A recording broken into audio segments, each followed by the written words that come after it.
Satisfaction is not merely the joy that an intelligent man comes to enjoy when he carefully studies and masters Vedanta. According to Krishna, the satisfied contentment which a true yogi comes to experience is much superior to the thrill joys experienced in all intense studies. The knowledge gained through study is indicated here by the term jnana, and the first-hand experience gained by the seeker of the self in himself is called the knowledge of direct perception, which is termed here in the Gita vocabulary as Vijnana. Vijnana, okay, here. So we have two words, Gyan and Vijnan. So he's telling you that what it means. So Gyan, in English language, if you have to translate, he has used the word knowledge and wisdom. So here, let's have this small discussion here. What is the difference between knowledge and wisdom? Anybody wants to elaborate? Wisdom is your best judgment based on the prudence. Yes. So it comes because you have experienced it now. It's become your own. Yes. Right? You're not just repeating what the book is saying. It's like you own it now. Yes. Right? Because it can come from experience, it can come from contemplation, it can come from all these things. So in Sanskrit they use a jnana or vigyan. हम लोग विज्ञान मतलब science बोलते हैं, मगर यहाँ पर विशेष ज्ञान उसका. I mean, you have come to a stage where you can take a valid decision, which will be contemporary, which will be liked, and which will be most appropriate. Yes, so most appropriate. That is wisdom. So here another way he is explaining is that Gyan is when I read the book, right? Vigyan is when it becomes my own. So मेरे को experience हो गया उसका. एक तो technique बोली है उसने selfless. One we say just read, and one we say read between the lines. Yes. So read that's, and understand. I think Wisdom is that in practice automatically is coming to you. When you experience it, that's in this Vedantic language when you experience it. तो एक तो हो गया कि भाई मैंने जैसे selfless service का मेरे को technique मालूम है. करो अब मैं जाके कर रही हूँ और उसका मुझे रिजल्ट मिल गया, तब मेरे को फिर विज्ञान हो गया कि मतलब एक तो कही बात और दूसरे मैंने अपना एक्सपेरिमेंट करके पूरा तसल्ली करके अब वो मैं एकदम डंके की चोट पे उसको कह सकती हूँ. That's what it is विज्ञान. So that's what he's talking about. So he's talking about in this context कि भाई वो pair of opposite के एकदम उसको एक्सपीरियंस हो गया उसका. Unchanging, immutable, Kutastha. Kutastha is like it'll tell you anvil बोलते हैं जिसको जिसमें वो जो पुराने जमाने में वो अभी करते हैं वो निहाई जिसको बोलते हैं जो क्या बोलते हैं उसको with hammering it iron को yes it is shaped. हाँ it is तो shaped. वो लोहार और सुनार और ये सब निहाई रखते बोलते हैं थे. उसको. There is some kind of a big thing Yes. and then they उसको shape देते थे पीट के. Yes. तो anvil is that one जो उसका बेस होता है which doesn't change. Anything unchanging is well kutastha जो हमेशा वैसा ही रहे. तो वो वैसा का वैसा ही रहता है लेकिन उसके ऊपर जो कुछ करना होता है then that thing takes other shape. See what I'm trying to say? हाँ. किसी जैसे मीनाकारी करनी है और कोई जैसा चीज के ऊपर. तो वो चटनी पीसते थे ना वो पुराने जमाने में. हाँ. तो वो पत्थर is like a kutastha. हाँ. And चटनी को पीस दिया तो that सिलबट्टा जिसको बोलते हैं. हाँ सिलबट्टा. तो ये कुटस्थ anvil से आया. It will explain. This is the term used for the eternal self. Its expressiveness becomes apparent when we understand that the term kuta, is it kuta? In Kuta, Sanskrit kuta. means the anvil. The anvil is that upon which the blacksmith places his red hot iron bits and hammers them into the required shapes. In spite of the hammerings, nothing happens to the anvil. The anvil resists all modifications and change, but allows all other things to get change upon it. Thus the term kutastha means that which remains anvil-like, and though itself suffers no change, it makes others change. So now everybody understood why he's talking about kutastha. So the person's mind becomes like that. Yeah. उसको किसी चीज का असर नहीं होता है, but he is literally capable of changing other people. और उसको कुछ नहीं होता. That's what it. तब वो कुटस्थ हो गया.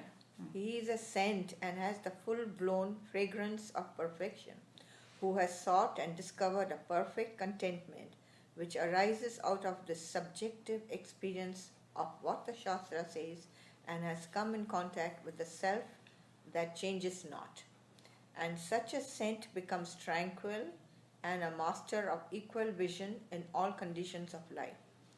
To him, a coal of mud, Clod of a mud. clod of mud, a precious stone, and costly gold are all the same. This equanimity of mind in profit and loss, at the acquisition of precious things or at the presentation of mere filth, is the very test to show that the individual has spiritually evolved and that to him no gain can bring any extra joy or any loss, any sorrow. So before we go, so he's saying that to him a clod of mud or the precious stone and gold are the same. So we should not take it in a wrong context, because then we will think that he's not like a fool. He knows. For worldly transactions, he may use that. He knows that gold ka kya value hai. But one of the Swamis from Chinmaya Mission, he explained it very well. He gives correct value to it. हम लोग की तरह नहीं कि उसको कुछ unnecessary value देना शुरू कर दिया. You know, कि oh, if I have so much money, I'll be so happy or something silly like that. Because happiness has nothing to do with what you got. Yeah. There's a state of mind that somebody can have it without having anything, and or somebody can be a billionaire and can be kind of totally depressed, right? So we should take it in the correct context, and he's going to explain it in the next paragraph that what he means by that. It is like that vivek or that discrimination he has for unreal and real. You know, that's what it is. So we should not take this in the wrong context. Yes. In my dream, I earned a lot of wealth, but ere I enjoyed it fully, I woke up to my waking state, poverty. In my destitution, when I am suffering the pangs of hunger, I will not feel, in any sense of the term, consoled by the thought that I was rich in my dream, and that in my dream bank I had my dream riches in its dream vaults. Similarly to a master who has gained perfection and transcended the world of the mind and intellect, and achieved the true awakening of the soul, thereafter a lump of earth, a piece of gold, or a precious stone of this world are all equally futile things. They cannot add even a jot of extra joy or pain unto him. He has become the sole proprietor of bliss absolute. To Kubera, the treasure of the heavens, a kingdom on the globe is no profit and has no power to make him dance in ecstasy. So he's just saying that he's got such a high state that the worldly things are not going to affect him. कोई है तो भी ठीक है, नहीं है तो भी ठीक है, तो कोई फर्क नहीं पड़ता. हम लोग को बहुत फर्क पड़ता है, right? We get totally We haven't attained yet. Yeah, but so he's talking about that state in here. So, right. Any other discussion or anything before we go to Mandukya on this particular thing? It's homogeneous, it is kutastha, all those things kind of thing. So we were going through all the definition, and last time he mentioned few things, and now in this one he goes further in it. That's what it is. So who has the book? Oh, wait, are you going to Shireen rush has it? Shireen has the book. Okay, Shireen can read it, and then when she comes, she'll read it. Where is this one? You have a different book, right? Like different version. In this book, it's in the 246. yes, sir. Now I'm telling everybody before I come. So what you can do is put. This is Scott. Yeah, iski kitab mein batati hu, 38. हाँ. Yeah, there in this south, this one. So did you do the... Oh yeah, I didn't do the Sanskrit. Na graha means not acceptance. Tatra is there. Utsarga is nor rejection. Chinta is no thoughts. Yatra is where. Vidyate is present. Atma means in the south. Sanstham, establish. Tada means then.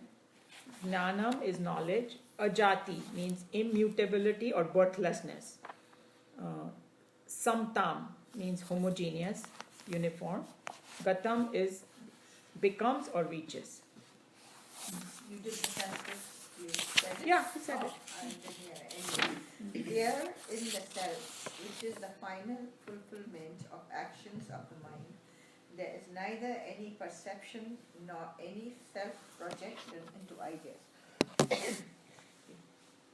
Established in the self, the jnana reaches the state of immutability and homogeneity. In the previous stanza, we have been told of the supreme reality which could be brought within the folds of a personal, subjective experience when the mind has been transcended. Where there is no more of any mental activities, that very state is the experience of Godhood. Naturally, in the Supreme, there is neither the transaction of receiving impulses nor projecting ideas and thoughts. Truth never creates, nor maintains, nor annihilates. In the spiritual center, there is none of the quixotic gestations of the mind. That means that extravagant, impractical, or unstable. That's what it means. I looked up the dictionary words. Yeah. At the moment of this complete mastery over the mind, the individual attains the state of immutability, since therein the finite ego merges to become the eternal reality. As pure consciousness, it is thereafter immutable, since in the infinite there can be no change. In case an entity is to be infinite, it should necessarily be homogeneous without parts or limbs. One without a second, the eternal, all-pervading awareness is naturally homogeneous. At the death of the little ego, the mind reaches Godhood. When our individual identifications are no more with their mental disturbances and the intellectual gnawings in us, the experience then is the vital experience of pure awareness. So kind of it's interesting that we just did the Yoga Ruda, right? So that's what he's talking about. Turiya state, when you have a complete mastery over your mind, and if you think about it, in the mind में चलता क्या है अपना, past or future? Are we ever in the present? Most of the time Hardly we're not. ever. Yeah, we're not. And the whole sadhana, even now they talk about that mindfulness and all that. It is to make you yoga ruda. Right. Because past we cannot change, future we don't know, but we are always in that. Yeah. So the more we stop doing that, the more we are becoming yoga ruda. So he's just saying that in that turiya state, there is no disturbance in the mind. And the homogeneity, the best example I find is the space. Can we cut space? No. Can we? It's infinite as far as we are concerned. It is You infinite. cannot move it, You cannot shake move it, it, you cannot but burn it. we cannot live without space. Yes. Space give us all accommodation. And then no matter what happens, space does not change. It is everybody in the same page. Yes. चाहे nuclear blast हो जाए, You cannot space destroy. को हम नहीं destroy कर सकते, ना काट सकते हैं, ना तोड़ सकते हैं, ना कुछ कर सकते हैं. That's what homogeneity is talking about. And that you can, and then also you cannot hold it or you cannot let go. Can we do that to space? ना उसको पकड़ सकते हैं, ना छोड़ सकते हैं. It is, it is essential, it's there, and we cannot live without it. And Brahman is even more subtler than that. So if we understand the concept of space, we'll understand the concept of Brahman. So one who becomes established is, फिर उसको दुनिया में उसको पता, it's not that he doesn't experience the world, he just knows ब्रह्मन को कुछ नहीं होने वाला. Just like space को कुछ नहीं होगा, कुछ भी हो सकता है. Same way he just accepts. And then he will try to help whoever needs help. That's a separate part, but he is established in that thing. So, shall we go next? We can do a little bit of it because the next one is actually very interesting one. It's Because nearly time. We have only 5 more minutes left. Okay, so we can, if you want, we can stop also because it's It's Asparsha others. Yoga he talks about, and he had mentioned this in the beginning of this chapter. This word has become very popular from Karika, Asparsha Yoga. and he explains what it is. So then maybe, Sparsh. no, Asparsh. asparsh, just touch nahi छूने karne. सके. So, but that name has only, it's been coined by Gaudapada. First yoga. I think let's read the Yoga verse called the and then we touch can of do the the untouched. whole thing again. Again, so maybe, Yoga called the touch Let's of the read untouched. the. yeah, we have 5 Sanskrit minutes. I always like to make Okay. use of 5 minutes. So let's do the Sanskrit part. Asparsha yogo vai nama. Asparsha yogo vai nama. Durdasha sarva yogi bhihi. Durdasha sarvayogi Yogino vibhyati yasmat. yogino vibhyati asmad Abhaye bhayadarshinaha. abhaye bhayadarshina. Asparsha yoga vai nama means Yoga called the touch. the of yoga called the touch of the untouched. Durdashaha is hard to be attained or seen. Sarva yogi bhihi, by all seekers. Yoginaha or yogins, seekers. Vibhyati means are afraid. He is for. Asmat means this. Abhaye means fearless. Bhayadarshinaha, feel frightened. So that you can read the English translation.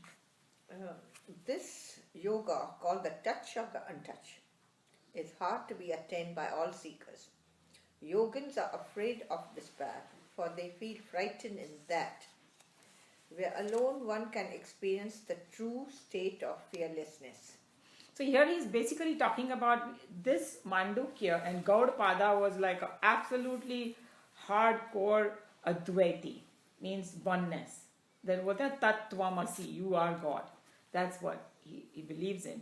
And but there is a Vedant में वो द्वैत वाले भी हैं कि भाई मैं यहाँ भगवान वहाँ kind of हाँ thing. मतलब वो भी उनको अच्छा लगता है devotion. हाँ और उन्होंने बताया हाँ. क्यों, because वो बोलते हैं उनमें fear होता है कि मैं नहीं when Yeah, you so become you want to Advait, see the whole time. yes, so वो एकदम fearless. It's like, you know, jumping in the ocean, जैसे the little drop is afraid of, because मेरा अस्तित्व ही खत्म हो जाएगा.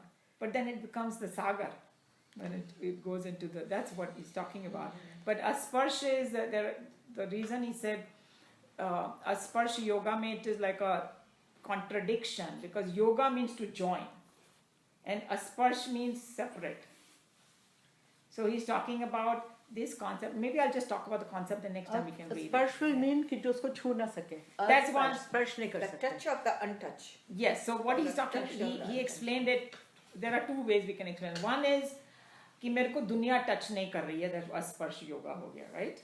But then he's taking that word and he's explaining that उसमें contradiction इसलिए है कि योगा तो होता है to join, and here he's saying अस्पर्श yoga, तो पहले तो स्पर्श मत करो फिर join करो, तो दोनों aspect है. So you get away from the world and you join with the higher. That's why अस्पर्श yoga. So you are, तुम्हारा contact contact मन में होता है. That's another thing that we have to really contemplate upon this, because there's a very good drishtant that this one person goes to a sadhu and says, like just like exactly what you said, Hi Ram, मेरे को इतना मेरी family जकड़े हुए हैं मुझे, you know, कि ये करना है वो करना है वो करना है, you know, and how you telling me to sit and meditate and come to you? I have no time. So then can you give me an answer? इसे कल सुबह आना. तो फिर वो कल सुबह आया तो वो स्वामी जी एक पेड़ को ऐसे टाइट पकड़े हुए थे. बोले क्या कर रहे हो स्वामी जी? बोले कि he didn't speak. So he's saying कि why don't you just leave that tree? Why are you hugging that tree? So he's saying I'm just showing you what you're doing. Tree is not holding you, you are holding the tree. So he's saying dunya is not catching you, you are holding on to that. So I think that's where the Asparsha Yoga comes. Ki bhai, we have this wrong notion that, oh my God, we feel so weighed by the responsibility and this and that. But it has our own head has created that crazy thing. So that's where he's talking about the Asparsha, and then join with the higher. So it's gonna explain very nicely in the commentary, but I just wanted to give you, whoever has a book can read it before we come. So you guys meet only once a week, every Wednesday? We meet once a week on Wednesday at 11, and we finish at 11:30, and we will do closing Maybe you prayers. think about meeting twice a week. Ajay, stay for lunch. There's No, I problem. need to go back. So I'll. You have Also, a अभी मंत्र तो कर जाओ. Huh? अभी Oh, sorry. I'm sorry. closing prayer we do. Oh, I'm sorry. I didn't realize that. Yeah, if you are not in a hurry, you can on the 5 minutes. Yeah. Yeah. Om Sarve Bhavantu Sukhina Sarve Santu Niramaya Sarve Bhadrani Pashyantu Ma Kaschit Dukha Bhaveet. Om Shanti Shanti Shanti. Hari Om Shri Gurubhyo Namaha. Hari Om Shri Gurubhyo Namah. Om Asito Ma Sadgamaya Tamaso Ma Jyotirgamaya Mrityorma Amritam Gamaya. Om Shanti Shanti Shanti. Om Trayambakam Yajamahe Sugandhim Pushtivardhanam Urvarukamiva Bandhanan Mrityormukshiyamamritat. Om Purnamada Purnamidam Purnat Purnamudachyate Purnasya Purnamadaya Purnameva Vashishyate. Om Shanti Shanti Shanti. Brahmarpanam Brahmahavi Brahmagno Brahmanahutam Brahmeva Tena Gantavyam Brahma Karma Samadhinam. Shanti Pata.